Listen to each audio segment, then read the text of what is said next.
उत्तराखंड के चमोली जिले में ग्लेशियर के टूटने से पूरे इलाके में भारी तबाही मच गई है। धौलीगंगा नदी में जलस्तर अचानक से बढ़ गया।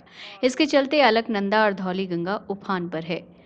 पानी के तेज बहाव की वजह से कीर्तिनगर, देवप्रयाग, मुनि की रेती इलाकों को हाई अलर्ट पर रहने को कहा गया है। चमोली के तपोवन इलाके में हुई इस घटना से Rishiganga Tapovan hydro power project को भी काफी नुकसान पहुंचा है।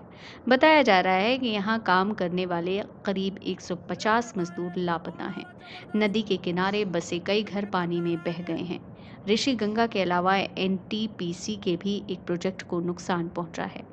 तपोवन बैराज, श्रीनगर डैम और ऋषिकेश डैम भी क्षतिग्रस्त हुए हैं। प्रकृति के इस भीषण प्रकोप को भी विकास की उस अंधी दौड़ से जोड़कर देखा जा रहा है, जिसमें क्या सत्ता और क्या समाज सभी भौतिक सुख सुविधाओं से भरी जिंदगी के लिए कुछ भी कर गुजरने की जिद पाले आगे बढ़ रहे हैं। तो आइए समझते हैं Rishi Ganga Tapovan hydro power project की कहानी, जिसने इस तबाही के लिए प्रकृति को मजबूर कर दिया। बात साल 2005 की है, जब Rishiganga power project company Chamoli जिले के उस रैणी गांव में पहुंची, जहां अनुसूचित जाति के करीब 60 परिवार रहते थे। कंपनी ने गांव के लोगों को रोजगार और जमीन के उपयोग के एवज में उचित मुआवजा देने का वादा किया, जो आज तक नहीं मिला। और उसकी लड़ाई वो गरीब आज भी अदालत में लड़ रहे हैं।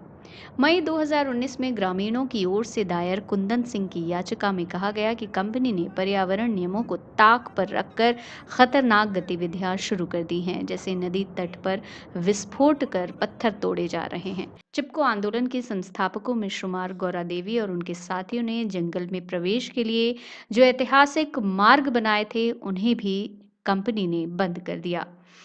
उत्तराखंड हाईकोर्ट ने इस अंधेर गर्दी पर सख्त रवैया अपनाते हुए केंद्र, राज्य सरकार और पर्यावरण प्रदूषण नियंत्रण बोर्ड को नोटिस जारी कर जवाब दाखिल करने को कहा था। लेकिन नियति तो इस गांव के साथ कुछ और ही तय हो रखी थी। ऋषिगंगा प्रोजेक्ट दरअसल एक बिजली उत्पादन का प्रोजेक्ट है, जिसमें पानी के प्रवाह के जरिए बिजली बनाने का काम चल रहा था। ये प्रोजेक्ट ऋषिगंगा नदी पर ही बनाया गया है। ऋषिगंगा हाइड्रो इलेक्ट्रिक पावर के लिए 63,520 मेगावाट हर्ट्ज बिजली बनाने का लक्ष्य है, जिससे उत्तराखंड, दिल्ली, हरियाणा, राजस्थान समेत पूरे उत्तर भारत में बिजली आपूर्ति की योजना थी। लेकिन इस हादसे के बाद योजना पर ब्रेक जरूर लग गया है। सत्ता विमर्श ब्यूरो की रिपोर्ट।